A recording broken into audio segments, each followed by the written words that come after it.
The Punishment of the Red Goblins, Chapter 25. "It's certainly time we dealt with those red goblins," said Mr. Whiskers, the chief elf, wiping his long beard with a yellow handkerchief. He had dropped plum juice all down it. And just at that moment there was a great surprise. A deep voice behind them said, "Oh-ho! Here's a nice little party. What about coming back with me to Wizard Land and doing a few jobs?" Everyone turned in dismay. They saw a curious figure above them, leaning down from a big branch. It was a wizard, whose green eyes blinked lazily like a cat's. "It's Mighty One, the wizard," said Moonface, and he got up to bow. For Mighty One was as mighty as his name. Everyone did the same. "Who is he?" whispered Franny. "He is the most powerful wizard in the whole world," whispered back Silky. "He's come down the ladder, so that means that the land of red goblins has gone, and the land of wizards has come. They are always on the lookout for servants, and I suppose Mighty One has come down to look for some." "Well, I'm not going to be a servant to a wizard," said Franny. "You won't be," said Silky. "He's not a bad fellow. He won't take anyone who doesn't want to go. It's good training for a fairy who wants to learn magic." Mighty One blinked his eyes slowly and looked at a little crowd on the branches before him.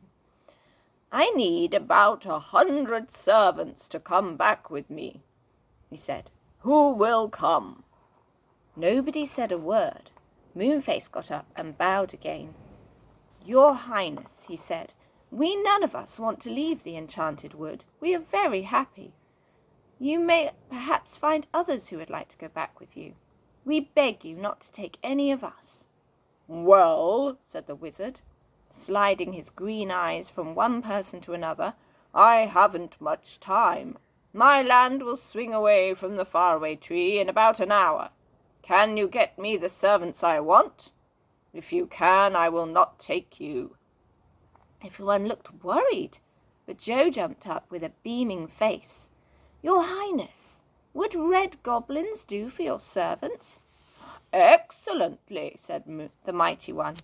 "They are quick and obedient, but goblins would never agree to coming with me. They belong to their own land."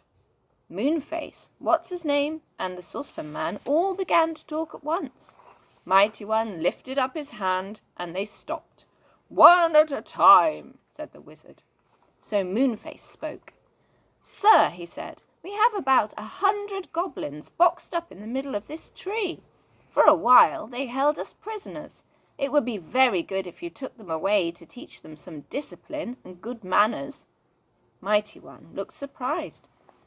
100 goblins?" he said. "That's very strange. Explain." So Moonface explained. Mighty One was most interested to hear of their adventure. "We'll all go down to the bottom of the tree and let the goblins out one by one," said Joe, excited. "Come on! What a shock for them when they see the wizard." So they all trooped down the tree in the bright rays of the rising sun. Really, it was most exciting. They came to the trapdoor at the foot of the tree. Behind it they could hear a lot of shouting, quarrelling and pushing. "Don't push! You're squashing me!" Moonface unbolted the trapdoor and opened it.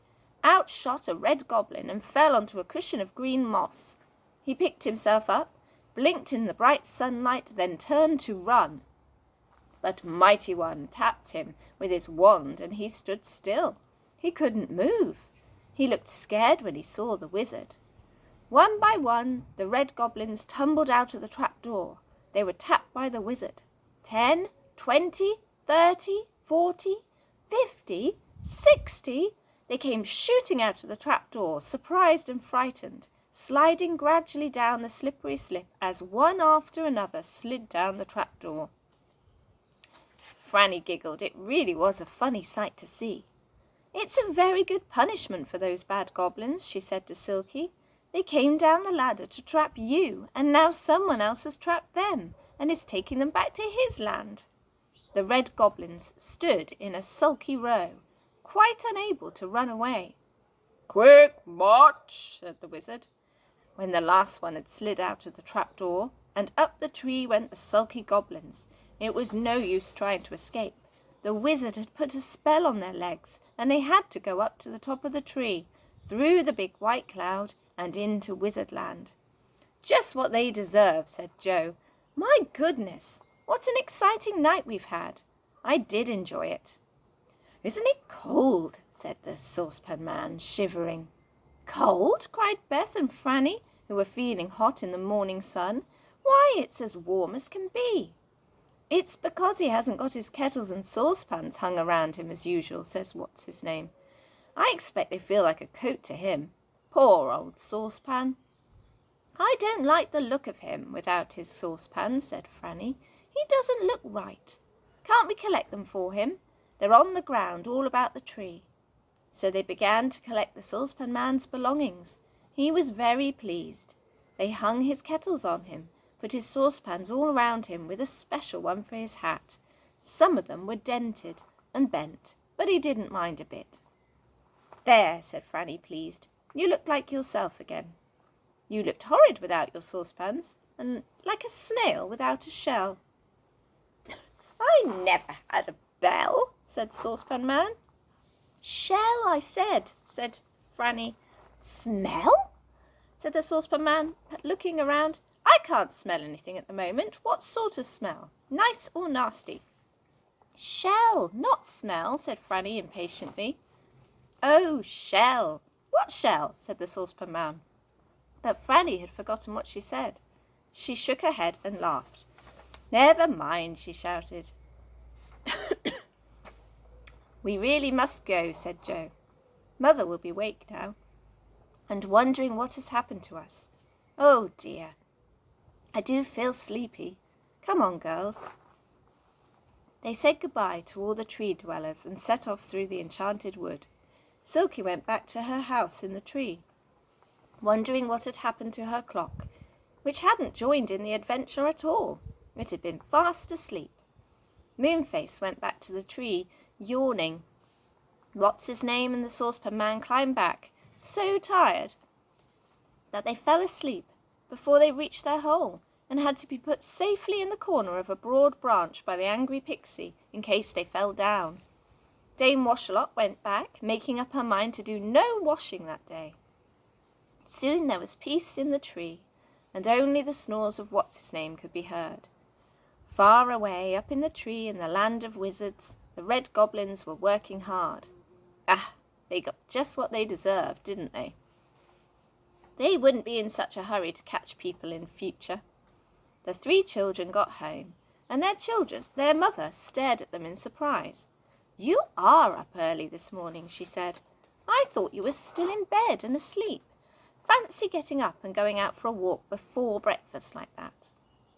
How sleepy the children were that day. And dear me, didn't they go to bed early that night. "No more wandering through the enchanted wood and up the faraway tree for me tonight," said Joe, as he got into bed.